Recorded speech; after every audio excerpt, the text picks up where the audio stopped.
Laki talaga ng problema ko, Mi. Ano na naman? Puro na lang problema ang malaki sa'yo. Yung Junjun mo, kailan kayo lalaki? Bakit yung Junjun ko na naman ang pinagdiskitahan mo?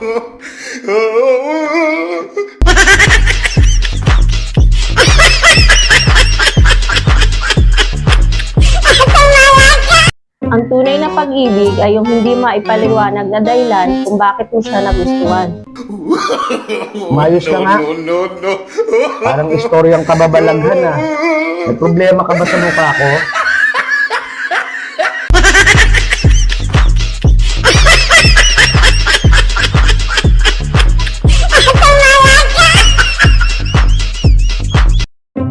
Oh, parang malungkot ka na naman. Oh my God. Huwag mong hayaang kainin ka ng kalungkutan.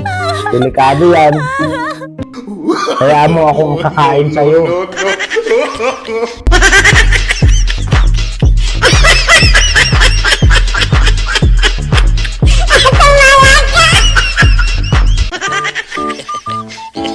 Kailan ka ba titigil sa pagkaumaling mo sa sugal? Oh my God. Ang kabahayan natin apektuhan na. Ano ka ba? Hindi na kaya ako nagsusugal.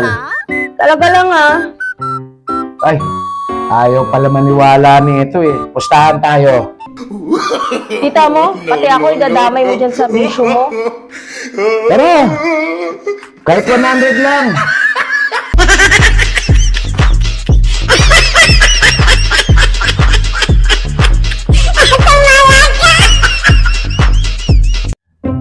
Ako tong mga batang to, wala nang ginawa kundi magpasaway maghapon.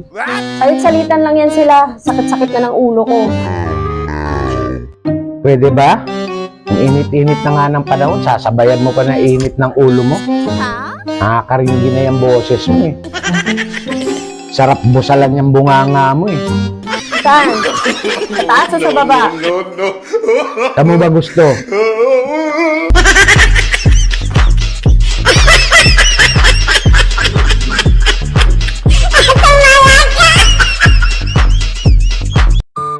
Bakit late ka na naman umuwi? You tell me. Ay nako mami, may ginagawang kalsada. Ang traffic, tapos lubak-lubak. Bakit nga ba? Anong bakit nga ba? Bakit sa akin mo tinatanong? Tanong mo dun sa DPWH. No. Teka, parang alam ko yan ah. Yana, ikaw ba yan?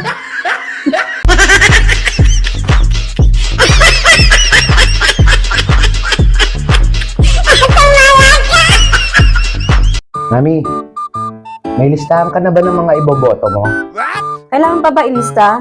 Sa ayuda nga, wala pa rin tayo sa listahan nila. Oh my God. Yun lang.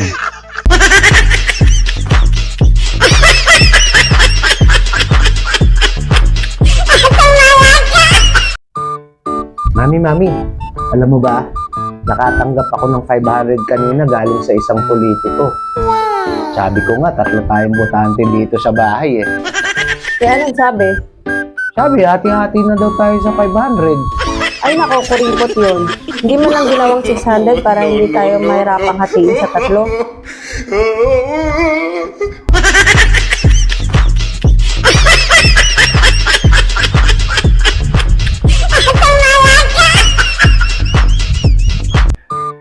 Di, maganda ba tong nabili kong damit?